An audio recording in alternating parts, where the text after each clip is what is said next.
Hello दोस्तों, मैं विपुल बंसल स्वागत करता हूं आपके अपने ऑफिशियल ऐप एग्जाम्पल पर। कैसे हैं आप लोग? थ्री का आज आखिरी समापन है, थ्री का आज लास्ट है। फिर अपन कल एक नॉर्मल नॉर्मल चैप्टर स्टार्ट करेंगे। ठीक है, जो एक एक दो दो दिन के होंगे, मस्त तरीके से बिंदास तरीके से आज का सेशन स्टार्ट करते हैं। ठीक है भैया, तो आज लास्ट डेट है। वैसे ही 30 मिनट का सेशन हो रहा था आज, क्योंकि मुझे 5-6 क्वेश्चन कराने हैं बस, जो भी बचे हुए मस्त तरीके से कराते हैं, बिंदास तरीके से आज के सेशन को। 24 सेंटीमीटर आज के सेशन से ही ज्यादातर क्वेश्चन एग्जाम में पूछे जाते हैं कि किसी चीज को पिघलाकर कोई चीज बनाई जाती है। 24 सेंटीमीटर लंबाई, 16 सेंटीमीटर चौड़ाई और 16 सेंटीमीटर ऊंचाई वाले घनाभ को पिघलाकर 8 सेंटीमीटर भुजा वाले कितने घन बनाए जा सकते हैं? तो एक घनाभ को पिघलाकर छोटे छोटे घन बनाए गए हैं। तो कभी भी किसी चीज को पिघलाकर कोई चीज बनाई जाती है तो आयतन बराबर कर लेना, आयतन बराबर कर लेना, आयतन बराबर। नाप का आयतन होता है लंबाई गुणा चौड़ाई गुणा ऊंचाई। घन का आयतन होता है भुजा का क्यूब। ये एक घन नहीं है, बहुत सारे घन बनाए गए, बहुत सारे घन बनाए गए छोटे छोटे, तो एन का गुणा कर देना। ये तो एक घन का आयतन है, तो एन घन का आयतन कितना होगा, एन का गुणा कर दिया। तो यही आपको एन की वैल्यू निकालनी है कि कितने घन बनाए जा सकते हैं। तो एक क्यूब को मैं नीचे ले गया, तो सीधा सा अगर सेम टू सेम क्वेश्चन आता है तो घनाभ के आयतन में घन के आयतन का भाग देना है। घनाभ के आयतन में घन के आयतन का भाग देना है। घनाभ का आयतन होता है लंबाई गुणा चौड़ाई गुणा ऊंचाई, और घन का आयतन होता है भुजा का क्यूब, मतलब 8 गुणा 8 गुणा 8। 8 × 3 = 24, 8 × 2 = 16, 8 × 2 = 16, 3 × 2 = 6, 2 = 12। तो हम 12 घन बना सकते हैं, ऐसे 12 घन बना सकते हैं।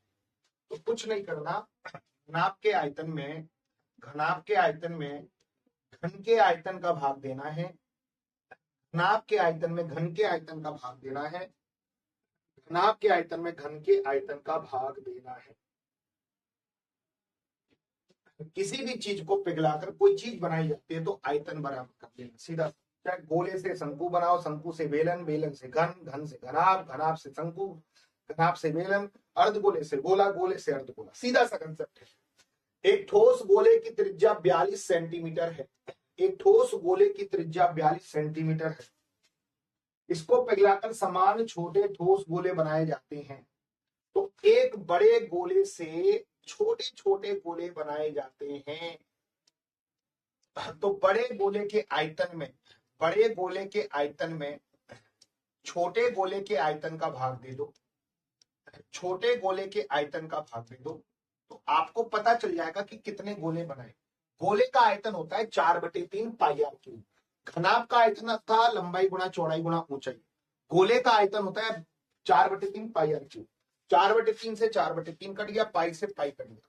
तो सीधा सवाल, बड़े गोले की त्रिज्या का क्यूब अपॉन छोटे गोले की त्रिज्या का क्यूब, पता चल जाएगा कि कितने गोले, गोलों की संख्या, ये एन की वैल्यू निकालनी है। तो बड़े गोले की त्रिज्या का क्यूब, छोटे गोले की त्रिज्या का क्यूब, 42 में 7 का भाग दिया 6, 6 का क्यूब हो गया 216 आंसर।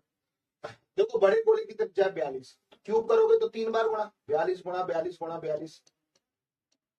छोटे गोले की त्रिज्या है 7, 7 गुणा 7 गुणा 7, 7 से कितनी बार गया 6 बार, 7 से कितनी बार गया 6 बार, 7 से कितनी बार गया 6, 6 × 6 × 6, 6 का क्यूब 216, 6 का क्यूब 216। या डायरेक्ट भी कर सकते हो, 42 में 7 का भाग दो 6, 6 का क्यूब 216, डायरेक्ट भी। ठीक है, डायरेक्ट भी आप कर सकते हो। ठीक है भैया, उम्मीद करता हूं कि ये बात अच्छे से समझ में आ गई होगी। सपोज करो ये 11 है, ये 11 है और ये 33 है। क्या मैं इस क्वेश्चन को फोड़ सकता हूं? ये 33 है, ये 11 है। 33 में 11 का भाग दो 3, 3 का क्यूब 27, 27 आंसर। तो 27 आंसर, तुरंत आंसर आ जाएगा 2 से।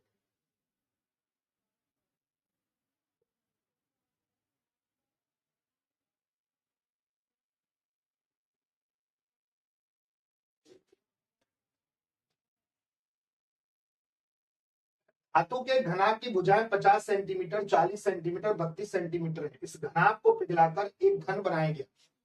एक घनाभ से एक ही घन बनाया गया, अनेक घन नहीं बनाए गए। मतलब एक घनाभ था, इसको पिघलाकर एक घन बनाया गया। एक घन बनाया गया, इस घनाभ को पिघलाकर एक घन बनाया गया। घनाभ को पिघलाकर एक घन बनाया गया। तो घनाभ के आयतन में देखो, घनाभ का आयतन घन के आयतन के बराबर। घनों की संख्या पूछी नहीं, क्योंकि एक घनाभ से एक घन बनाया गया, एक घन ही तो बनाया गया। अच्छा, घनाभ का आयतन कितना है?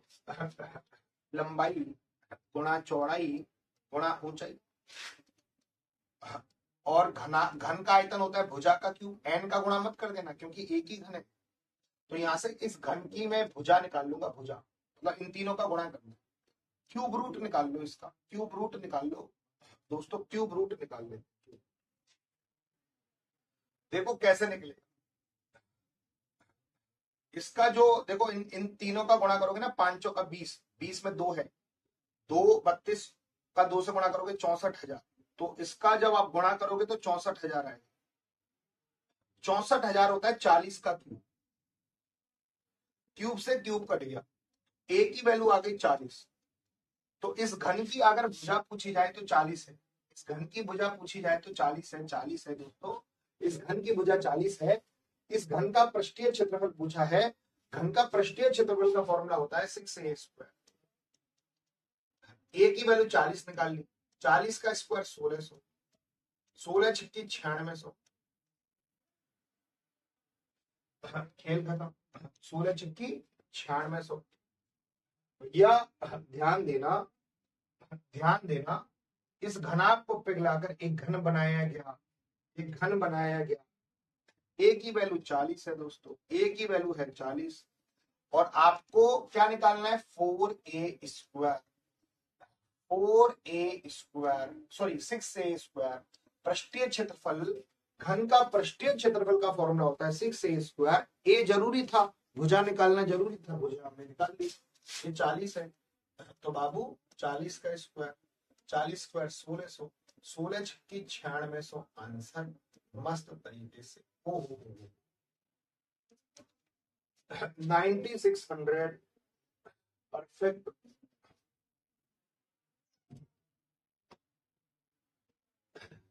एक सेंटीमीटर मोटाई, 9 सेंटीमीटर चौड़ाई और 81 सेंटीमीटर लंबाई वाली धातु की घनाभकार प्लेट को पिघलाकर एक घन बनाया जाता है। तो पहले घन की भुजा निकाल ले। एक घनाभ से एक ही घन बनाया गया। घन का आयतन होता है भुजा का क्यूब। जब आप इनका गुणा करोगे तो 729 आएगा, और 729 होता है 9 का क्यूब। तो घन की भुजा आ गई 9। अगर पूछा जाए घन की भुजा कितनी है तो 9 आंसर मैं दूंगा। वो घन का संपूर्ण पृष्ठीय क्षेत्रफल पूछा है, 6a² पूछा है। तो ए की वैल्यू कितनी है बेटा? 9। 9 का स्क्वायर कितना हो गया? 81। 6 कम 6, 6 48, 486, 486, 486। क्लियर हो गई? अब ध्यान से देखना, 7 सेंटीमीटर त्रिज्या, 7 सेंटीमीटर ऊंचाई वाले एक ठोस शंकु को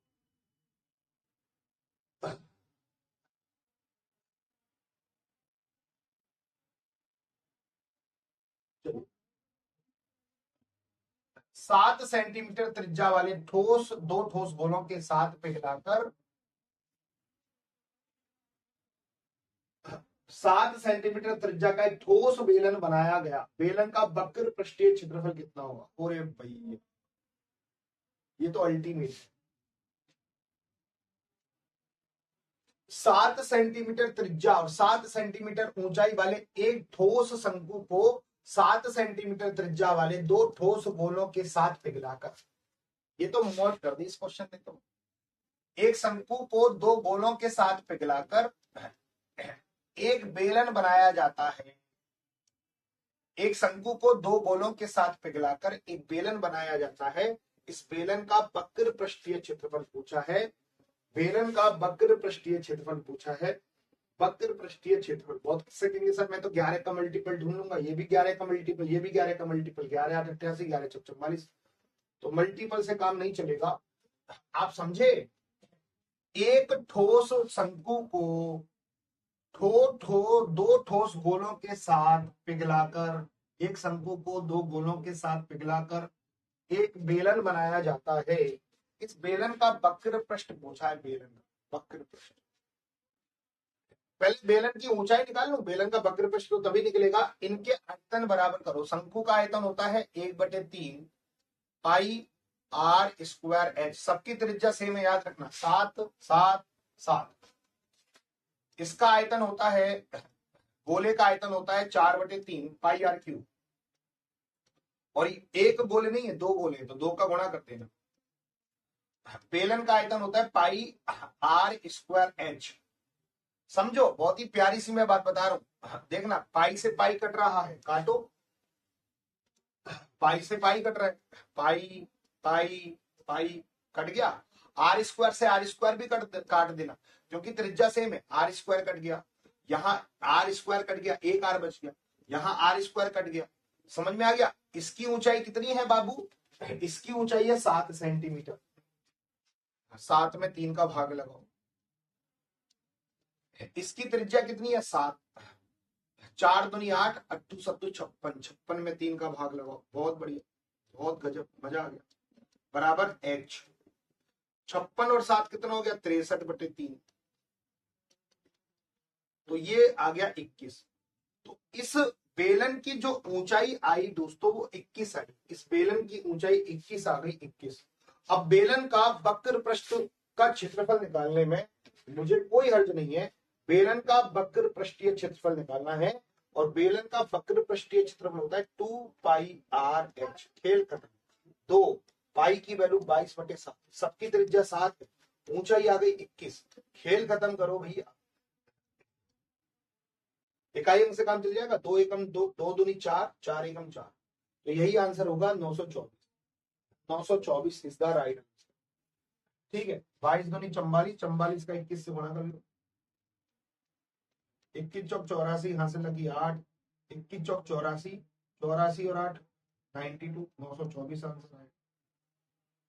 924 आंसर आएगा। 924 आंसर आएगा। कौन कौन चाहता है कि इस क्वेश्चन को मैं दोबारा बताऊं?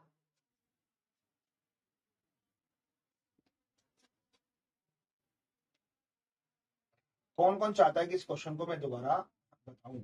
दोबारा बता दूंगा, टेंशन लेने की बात नहीं है। आप देखो, बिल्कुल प्यार से, ठीक है, क्योंकि मस्त क्वेश्चन है, बहुत प्यारा सा क्वेश्चन है। एक शंकु और दो गोलों को पिघलाकर, इनको पिघलाकर एक बेलन बनाया जाता है। तो इन तीनों का आयतन लिखो। शंकु का आयतन होता है 1/3 पाई आर स्क्वायर एच, ये शंकु का आयतन। गोले का आयतन होता है 4/3 पाई आर क्यूब। ये एक गोला नहीं है, दो गोले, तो 2 का गुणा कर देना। तो ये शंकु का आयतन, ये दो गोलों का आयतन, इनको पिघला दिया तो क्या बना? बेलन का आयतन। बेलन का आयतन होता है पाई आर स्क्वायर एच। अब मेरा मकसद है बेलन की ऊंचाई निकालना। देखो, आपको शंकु की त्रिज्या दी हुई है 7, शंकु की ऊंचाई दी हुई है 7, आपको गोलों की त्रिज्या दी हुई है 7, गोले की त्रिज्या दी हुई है 7, आपको बेलन की त्रिज्या दी हुई है 7। त्रिज्या सबकी सेम है, काट सकते हो। तो आपको बेलन की ऊंचाई निकालनी है, ये ऊंचाई निकालनी है। पाई से पाई कट गया। अच्छा, सबकी त्रिज्या 7 7 है ना, तो यहाँ पे आर स्क्वायर है, यहाँ आर क्यूब है, यहाँ आर स्क्वायर है। आर स्क्वायर से आर स्क्वायर खत्म, एक आर बच गया, क्योंकि आर क्यूब है। आर 3 है, यहाँ आर 2 है, यहाँ आर 2 है। 2 आर, यहाँ 2 आर खत्म, यहाँ 2 आर खत्म, तो यहाँ एक आर बच गया, यहाँ ऊंचाई बच गई। शंकु की ऊंचाई दे रखी है 7 सेंटीमीटर ऊंचाई दे रखी है, तो मैंने 7 में 3 का भाग लगाया। 2 चौके 8, यहाँ एक आर बच गया ना, 3 आर थे, 2 आर तो खत्म हो गए, एक आर बच गया। तो गोले की त्रिज्या कितनी दे रखी है? 7। 2 चौके 8, 8 7 56, तो 56/3। और यहाँ पर केवल बची ऊंचाई, तो 56 और 7 कितना हो गया? 63। 63 में 3 का भाग दोगे तो 21। तो ये बेलन की ऊंचाई आ गई, बेलन की ऊंचाई। अब आपको पता है कि बेलन के वक्र पृष्ठ का क्षेत्रफल का फॉर्मूला क्या होता है? 2 पाई आर एच। बेलन की ऊंचाई पता होनी चाहिए थी, तभी वक्र पृष्ठ निकाल सकते थे।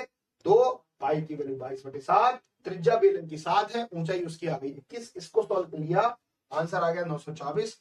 अब ये बताओ कि अब ये पल्ले पड़ गया कि नहीं पड़ गया। एक बार चीयर अप चाहता हूं सबसे कि ये क्वेश्चन पल्ले पड़ गया, बहुत ही मस्त क्वेश्चन था। एक बार मैं चीयर अप चाहता हूं कि अब मैं आप लोगों से चीयर अप चाहता हूं कि ये क्वेश्चन पल्ले पड़ गया, एक बार चीयर अप करके बता दो।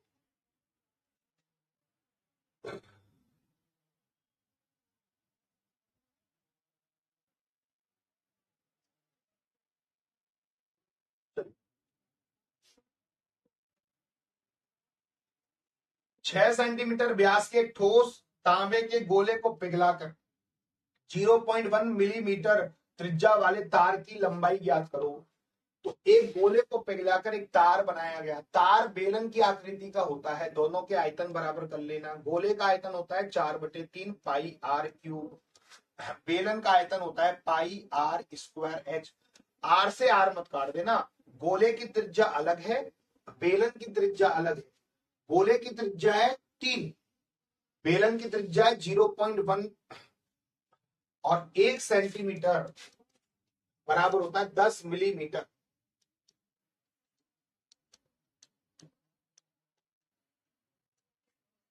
ठीक है, 1 सेंटीमीटर बराबर 10 मिलीमीटर।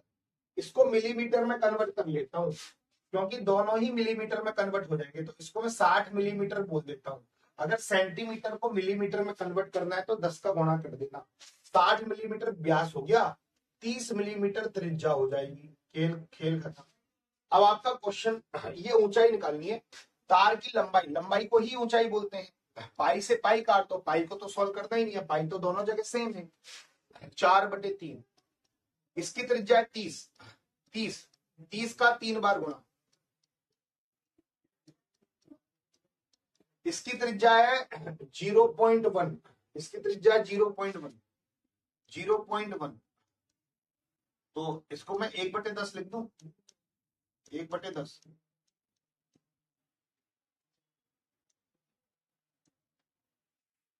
3 से 30 को काटो 10 बार, अब गुणा कर लो, कुछ नहीं करना। 1 2 3 4 5, 5 जीरो है। 1 2 3 4 5, 5 ही तो जीरो है, 5 ही तो जीरो है।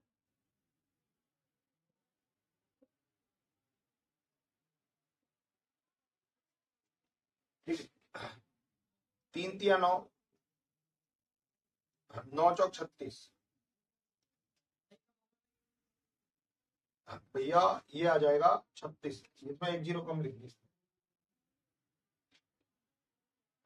36 इकाई ढाई सैकड़ा हजार 10,000 लाख 36 लाख आंसर।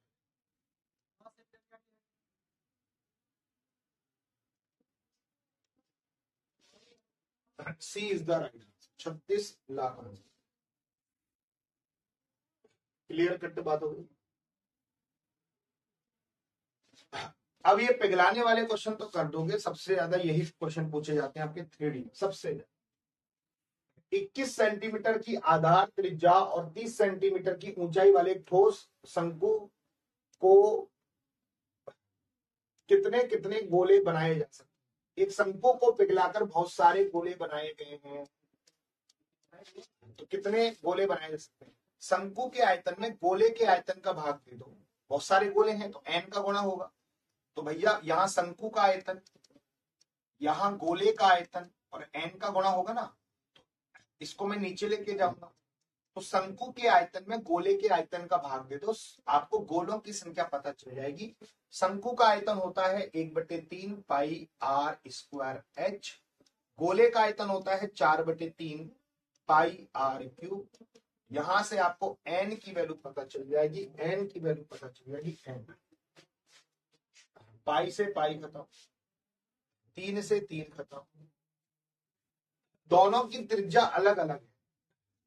अच्छा ध्यान देना कि सबको सेंटीमीटर में कन्वर्ट कर लो, सबको सेंटीमीटर में कन्वर्ट कर लो या सबको मिलीमीटर में कन्वर्ट कर लो, जो आपका मन करे, है ना। मिलीमीटर में कन्वर्ट, देखो अब मैं इसको 210 मिलीमीटर बोल सकता हूं और मैं इसको 300 मिलीमीटर बोल सकता हूं।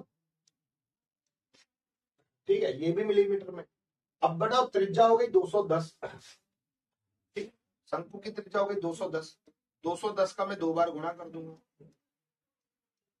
ऊंचाई हो गई उसकी 300/4, त्रिज्या का क्यूब, त्रिज्या का क्यूब, त्रिज्या शंकु की त्रिज्या दे रखी है 5 मिलीमीटर, 5, 5 × 5 × 5, ठीक है। 25, 25 से कम 25, 5 बच गया, 25 दूनी 50, 12। ये बात क्लियर हो गई। 4 से कितनी बार कटा? 3 बार। 5 चौका 20, 5 दूनी 10, 42 बार कटा। और 210 गुणा 42 गुणा 3, बस ये करना, 210 गुणा 42 गुणा 3।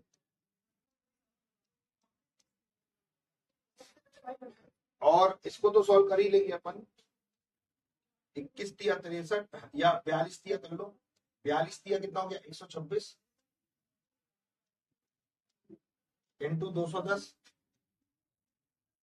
21 छिक्की 126, हाथ से लगी 12, 21 दूनी 42 और 12 54, हाथ से लगी 5, 21 से कम 21 और 5 26, तो 26,460। तो बाबा कितने आप गोले बना सकते हो? 26,460, ठीक है। एक चीज का ध्यान रखना कि 1 सेंटीमीटर बराबर 10 मिलीमीटर होता है। सबके मात्रक सेम होने चाहिए, सब या तो सेंटीमीटर में या सब मिलीमीटर में। तो मैंने सबको मिलीमीटर में कन्वर्ट कर लिया ना, सबको मिलीमीटर में कन्वर्ट कर लिया, तो ये हो जाएगा 210 मिलीमीटर, ये हो जाएगा 300 मिलीमीटर। खेल खत्म, खेल खत्म।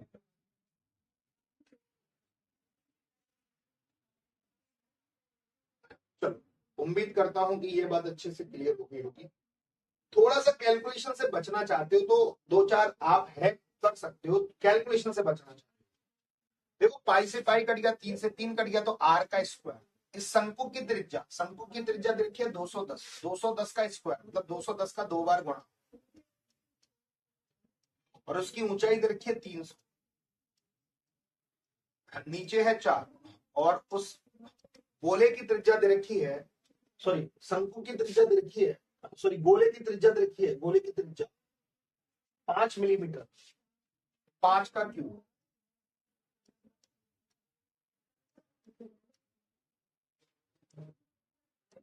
पांच का क्यूब। बाबा देखो 21 में 7 छुपा हुआ है, या 3, देखो 3 है, 3 है, ये 3 कट थोड़ना रहा है किसी से, नीचे देखो 3 कट थोड़ना रहा है, किसी से नहीं कट रहा।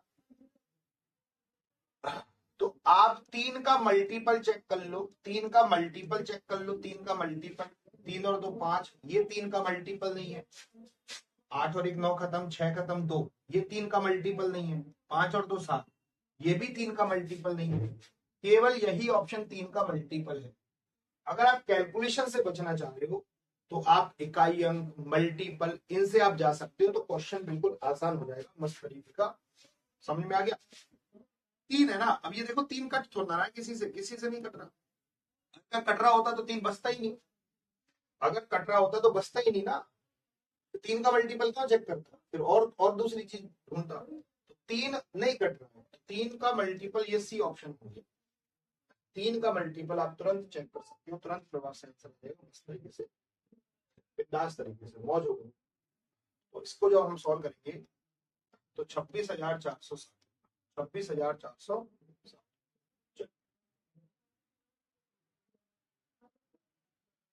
बेलन को शंकु में गिराओ, शंकु को बेलन में गिराओ, घन को घनाभ में गिराओ, गोले को अर्धगोले में गिराओ, किसी को किसी में गिराओ, आयतन बराबर कर। 32 सेंटीमीटर व्यास का एक बेलन पानी से भरा है। 12 सेंटीमीटर त्रिज्या वाला एक ठोस धातु का गोला इसमें गिराया जाता है। बर्तन में पानी का स्तर कितना ऊपर उठेगा?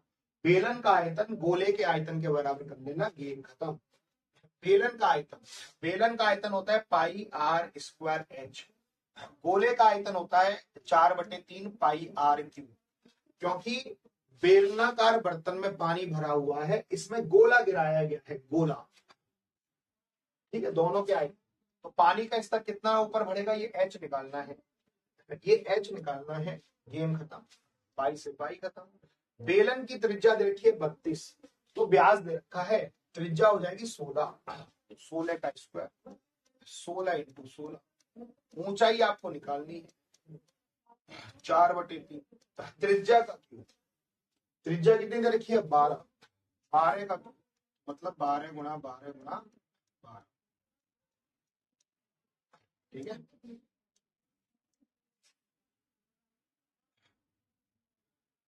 कुछ कट रहा है तो काटो है। 3 से 12 को काटो 4 बार, 16 से 16 उड़ गया, 4 चौक 16, 4 तिया 12, 4 तिया 12, 3 तिया 9, तो ऊंचाई बराबर हो जाएगी 9। तो पानी का स्तर 9 सेंटीमीटर ऊपर उठ जाएगा, पानी का स्तर 9 सेंटीमीटर ऊपर उठ जाएगा। ठीक है, बहुत मस्त तरीके से कर सकते हो इस क्वेश्चन को। कोई भी की चीज किसी में डुबाओ, कोई किसी को चीज में डुबाओ, दिमाग लगाने की जरूरत नहीं है, आयतन बराबर कर लेना। 3 सेंटीमीटर त्रिज्या वाली एक गोलाकार गेंद 5 सेंटीमीटर की त्रिज्या वाले एक बेलन में भरे हुए पानी में डुबोई हुई है, तो जल स्तर में कितना? गोलाकार और बेलन, गोले का आयतन बेलन के आयतन के बराबर। गोले का आयतन होता है 4/3 पाई आर, बेलन का आयतन होता है पाई आर स्क्वायर एच। भैया दोनों को क्या कर लेना, बराबर कर लेना। पानी का स्तर कितना ऊपर बढ़ेगा ये एच निकालना है, खेल का ना, पाई से पाई कट गया। गोलाकार गेंद की त्रिज्या है 3, देख लेना कहीं गोलाकार गेंद, ये गोलाकार गेंद है, इसकी त्रिज्या है 3, 3 का क्यूब करो, 3 का क्यूब करो, 3 गुणा 3 गुणा 3। बेलन की त्रिज्या है, बेलन की त्रिज्या है, बेलन की त्रिज्या है 5, बेलन की त्रिज्या है 5, बेलन की त्रिज्या है 5, 5 का स्क्वायर, तो 5 गुणा 5 और ये एच निकालना है। ठीक है, चलो 3 से 3 करो, 3 तिया 9, 9 चौक 36, 25, 4 का ऊपर नीचे गुणा करो, 25 का जब भाग देते हैं तो 4 का ऊपर नीचे गुणा कर लिया करो, 36 चौका 144, 144 में 100 का भाग दो, तो ऊंचाई आ जाएगी 1.4।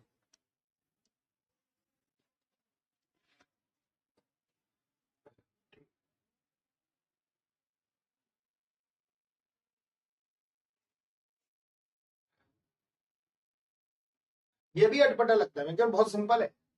50 मीटर लंबे और 45 मीटर चौड़े एक पुल, पुल एक घनाभ की आकृति का होता है।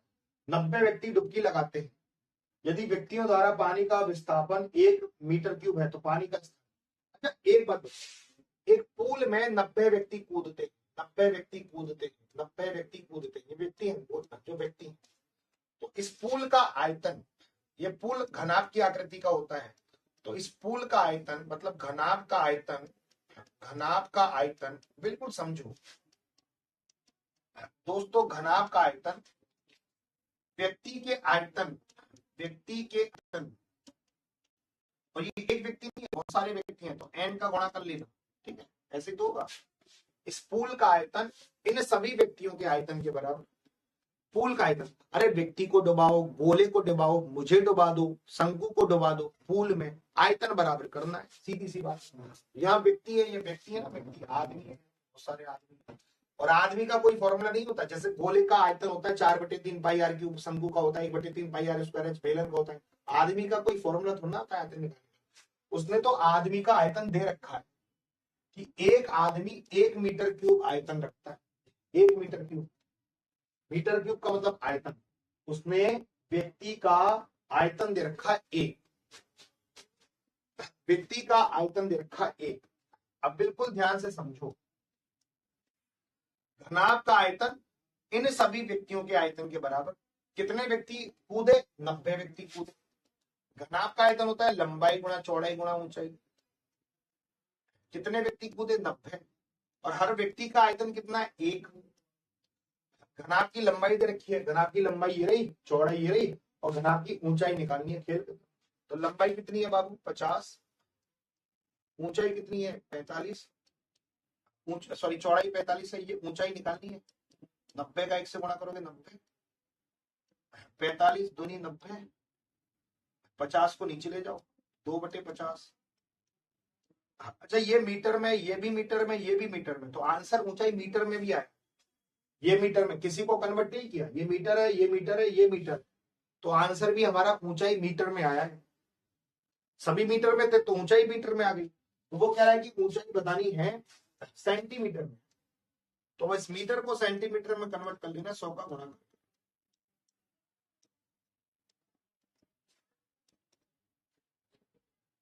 चलिए,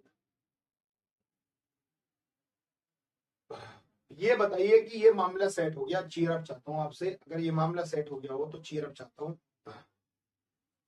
फटाफट फटाफट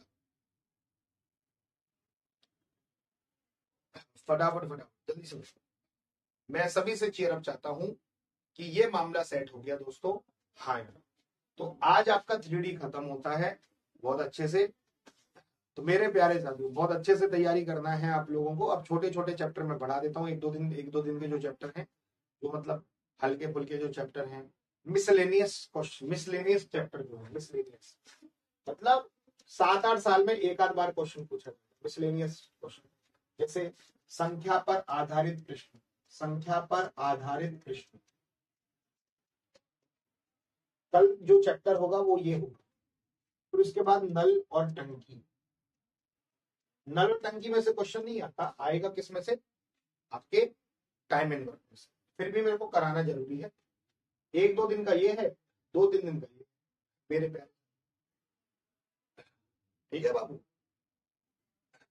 चलिए, 3D खत्म हो गया है ना।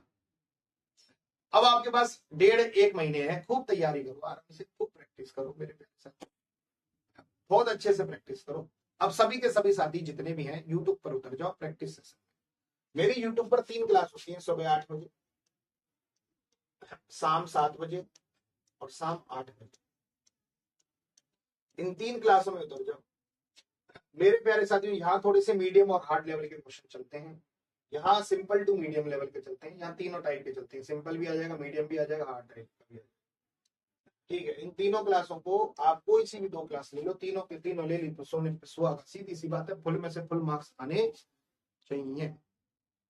ये बात क्लियर हो गई। हाँ, चलिए, मंजिल बैच वालों का भी 1 बजे चलता है, मंजिल बैच वालों का 1 बजे चल रहा है, मंजिल बैच वालों अभी इसमें तो चल ही रहा है, 1 बजे चलता है।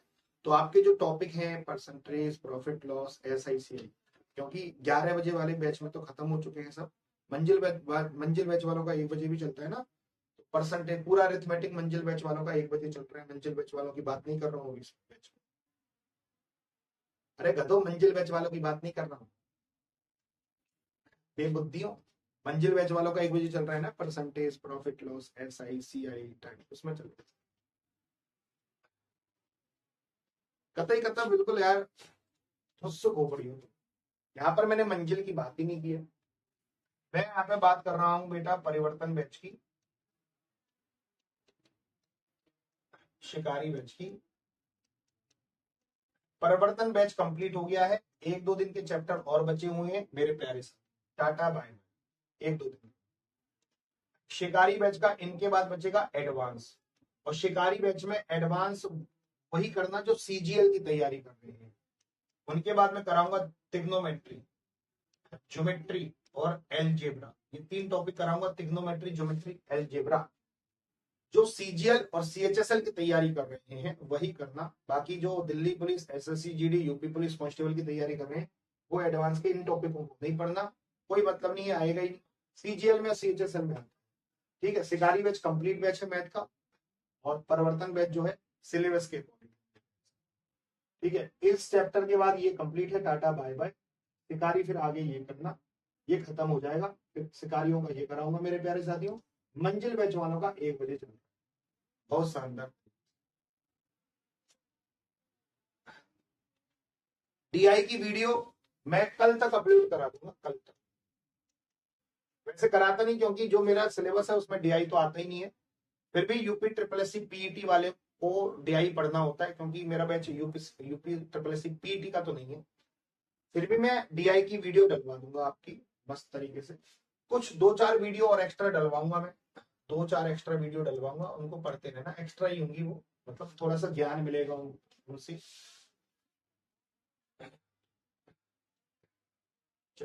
सर मुझे भी पढ़ने हैं 4 चैप्टर में मंजिल से। तो बेटा शिकारी बैच ज्वाइन करना था ना, मैंने पहले ही बोला शिकारी बैच कंप्लीट बैच है, कंप्लीट बैच है, ठीक है। तो जिसको टेक्नोमेट्री ज्योमेट्री और एलजेब्रा पढ़नी है शिकारी बैच ज्वाइन कर लेना, सीधी सी बात, ठीक है। मंजिल बैच दिल्ली पुलिस का है, इनमें ये नहीं होगा। परिवर्तन बैच यूपी पुलिस कांस्टेबल का है, इनमें नहीं होगा। शिकारी बैच कंप्लीट में थे, आप उससे अब किसी भी एग्जाम की तैयारी कर सकते हैं, ठीक है। मंजिल बैच केवल दिल्ली पुलिस का है, तो दिल्ली पुलिस के सिलेबस में होगा, ठीक है बाबू। तो इंडिविजुअल बैच का कोई फायदा नहीं रहता ना, अगर हमने मंजिल बैच में ही वो करा दिया जिसका कोई मतलब ही नहीं, इंडिविजुअल बैच का।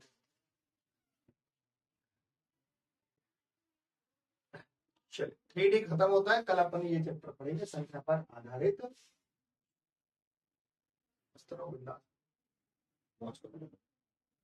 मंजिल बैच वालों 1 बजे मिलना, ठीक है। धन्यवाद, थैंक यू।